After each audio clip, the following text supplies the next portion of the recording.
মন্তেশ্বরে তৃণমূল কংগ্রেসের প্রার্থী সিদ্দিকুল্লাহ চৌধুরীর সমর্থনে কুসুমগ্রাম বাজারে দেখা গেল জনজোয়ার। মন্তেশ্বর বিধানসভায় তৃণমূল কংগ্রেসের প্রার্থী সিদ্দিকুল্লাহ চৌধুরীর সমর্থনে নির্বাচনী মিছিলে দেখা গেল ব্যাপক জনসমাগম। তৃণমূল কংগ্রেসের দলীয় প্রার্থী ঘোষণার পর বুধবার বিকেলে বড় আকারে প্রচারে নামলেন প্রার্থী সিদ্দিকুল্লাহ চৌধুরী। দলীয় সূত্রে জানা গিয়েছে, একাধিক জল্পনা কল্পনার অবসান ঘটিয়ে দ্বিতীয়বারের জন্য বিধায়ক পদে প্রার্থী করলেন সিদ্দিকুল্লাহ চৌধুরীকে।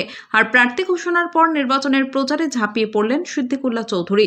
বুধবার বিকেলে মহা মিছিলটি দীর্ঘনগর মোড় থেকে শুরু করে কুসুমগ্রাম বাজারে এসে শেষ হয়। মন্তেশ্বর বিধানসভা কেন্দ্রের 10টি গ্রাম পঞ্চায়েত এলাকার মানুষের ভিড়ে জনজোয়ারে পরিণত হয় মহা মিছিলে। এরপরে কুসুমগ্রাম বাসস্ট্যান্ডে খোলা মঞ্চে দাঁড়িয়ে পথসভা করলেন সিদ্দিকুল্লাহ চৌধুরী।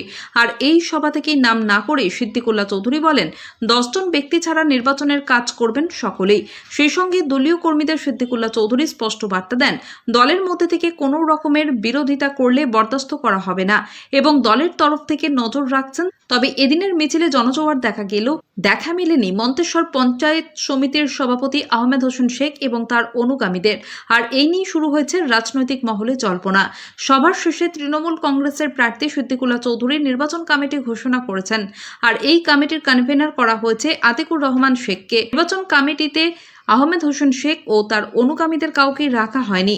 তৃণমূল কংগ্রেসের প্রার্থী সিদ্দিকুল্লাহ চৌধুরী ও নির্বাচন কমিশনের কনভেনার আতিকুর রহমান শেখ সাংবাদিকদের কি জানালেন শুনুন।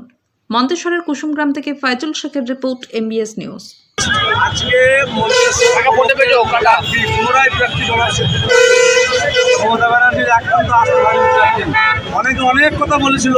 সিদ্দিকুল্লাহ হয়তো অনেক কিছু বলেছিল, এই কুসুমগ্রাম বাজারে দাঁড়িয়ে কাজের জন্য সব করেছিল, কিন্তু সিদ্দিকুল্লাহ চৌধুরী এটা সারা বাংলায় একটাই আছে তো আগামীতে একটাই থাকবে।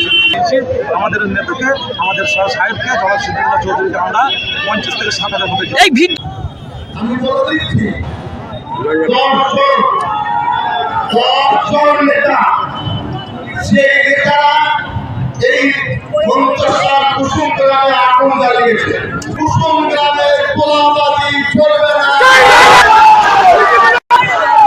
মন্তেশ্বরে এখনো কি একটা গ্রামীণ হাসপাতাল নেই, সাধারণ মানুষ দাবি করছেন। মন্তেশ্বর হাসপাতালে 3 লক্ষ বিধায়ক সংসদে 2তলা বিল্ডিং রয়েছে। বাকি পরিকল্পনা নির্বাচনের পরে বাস্তবায়িত হবে। রেল লাইনের দাবি, এলাকাবাসীদের রেল লাইনের দাবি।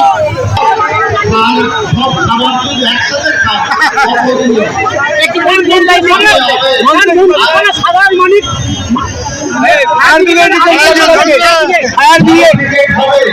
যারা জব পাঠিয়েছে আমরা তাদের বুঝেছি। দর্শনের একটা গ্রুপ ওদের হাত থেকে